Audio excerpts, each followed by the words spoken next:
You have to be at your maximum. Ce segment de MaximumSport.tv vous est présenté par le Galopin. La table, les gens, la simplicité, le Galopin.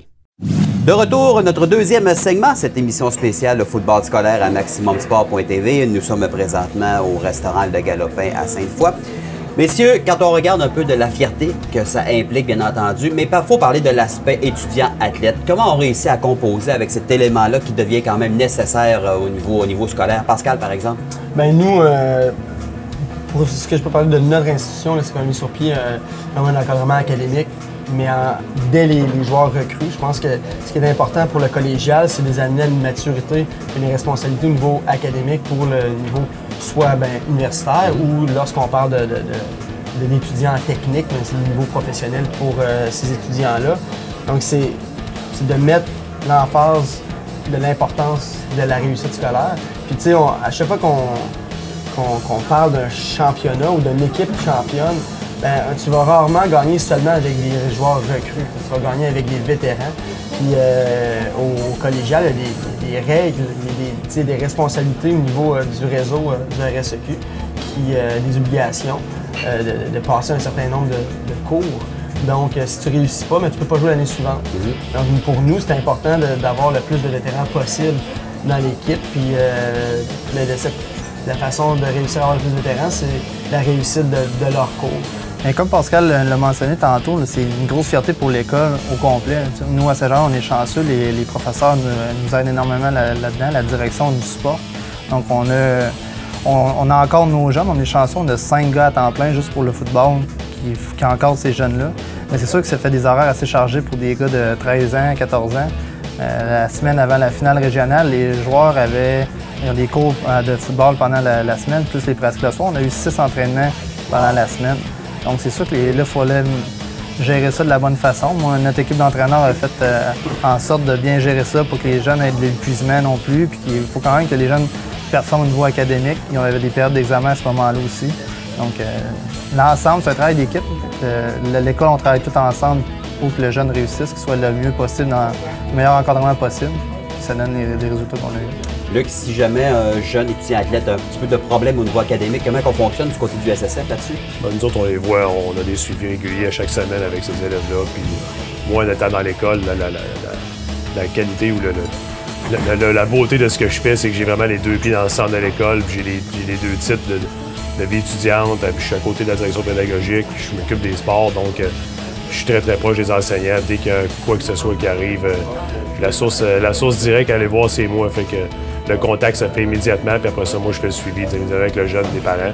Mais généralement, ça va super bien. Puis la réalité, c'est que ces jeunes-là, à 90 95 quand ils font du sport comme celui-là, ça va super bien à l'école. C'est quand le sport souvent arrête, où les jeunes pensent que là, leur horaire est plus relax. Puis je suis persuadé que c'est pareil pour mes collègues à côté. Que là, on devient tout un peu plus relax, on fait moins nos devoirs, notre horaire est moins contraignant, puis c'est là que des fois les notes baissent un petit peu.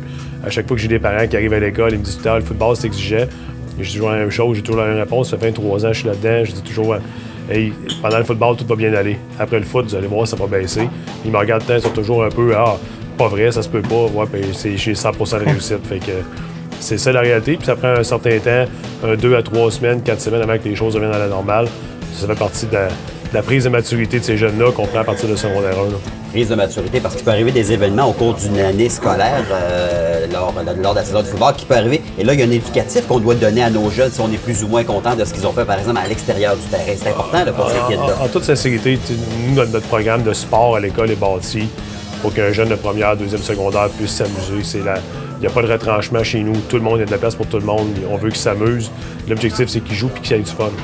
En troisième secondaire, on est un peu plus sérieux dans ce qu'on fait. Puis quatrième, cinquième secondaire, tout dépendamment du niveau des équipes, ben, c'est plus compétitif. Puis il y a des objectifs de victoire au bout de la ligne, puis de réussite. Mais ça, oui, il y a toujours un petit atome crochu, mais le sport est tellement un levier de réussite au niveau académique, au niveau scolaire, qu'on s'en sert. Bon, c'est la même chose pour d'autres activités, mais souvent, c'est l'activité à côté de ces jeunes-là, que ce soit culturelle ou sportive, qui fait en sorte que mon coin est capable d'avoir un leverage dessus puis capable de faire fonctionner à l'école comme il faut. faire fonctionner à l'école comme il faut, parce qu'au niveau du collégial également, les jeunes commencent à travailler également, on commence à avoir des blondes, etc., etc. Je te dirais qu'ils travaillent au secondaire aussi. Au secondaire aussi. C'est notre réalité. De plus en Tu sais, plus. c'est spécial également là, du côté du collégial. C'est un niveau qui est particulier. Ben, c'est sûr, mais tu sais, nous, les horaires sont sortis très rapidement. Si, mettons, je tiens compte des entraînements d'été, nous, on sort nos horaires c'est à partir du mois d'avril. Donc, on demande vraiment à nos joueurs de mettre la priorité par rapport au football. Là. Si on enlève l'aspect académique là, dans leur vie sociale, personnelle. Là. Donc, nous, de notre côté, on a une structure où hey, je travaille, je pourrais pas être là à l'entraînement, ou c'est le mariage du côté de ma blonde. C'est pas le genre d'excuse qui est nécessairement accepté. On vit avec cette réalité-là, mais en même temps, c'est un sport d'élite. Si on parle d'un sport, des fois, pas moins compétitif, parce que même une division 3 ou une division plus basse, on reste que des athlètes compétitifs. Mais là, peut-être qu'il faut être en mesure d'être plus flexible par rapport aux prises de décision de nos étudiants athlètes, parce que l'idée, c'est de leur permettre de faire du sport. Et lorsqu'on tombe en division 1, on parle de la crème de la crème. Donc, si tu n'es pas en mesure de faire des sacrifices pour mettre ton temps, puis prendre les priorités, mettre les priorités à la bonne place, ben comment je vais pouvoir compter sur toi dans les prochaines années? Puis ça va se refléter sur l'aspect académique. Si un jeune aime mieux aller travailler où il n'est pas en mesure d'organiser son horaire, ben comment il va faire avec le football? Fait que je pense que ça fait partie de la nouvelle réalité de nos étudiants, de nos jeunes. Bien, ça fait un filtre naturel par rapport au sport d'élite. Excellent, messieurs.